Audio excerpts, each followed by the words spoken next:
Hello, my name is Dr. Yvette Davis from Davis Dental, and I wanted to talk to you about the different types of fractures in teeth.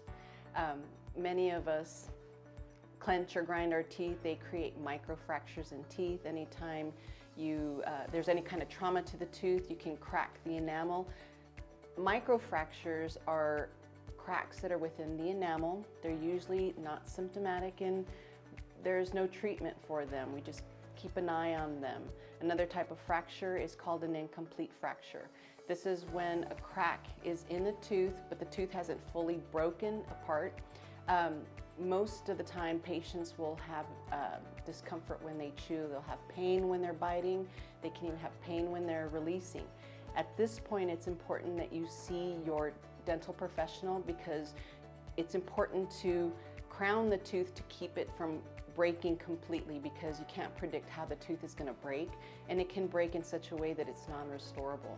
Another type of fracture is a complete fracture. That's when a part of the tooth completely breaks away, and at that point your dental professional will determine whether or not the tooth is restorable, and it'll either be crowned or it might be extracted. So if you're a clencher or grinder, make sure that you're wearing a night guard and stay away from ice and hard candies, especially if you have large fillings in your mouth, whether they're tooth-colored fillings or metal fillings. Especially the metal fillings, those are prone to fractures. So if you have symptoms, seek your dental professional. If you have any questions or would like to come visit us, you're welcome to at Davis Dental. Our number is 915-306-1733. Thank you.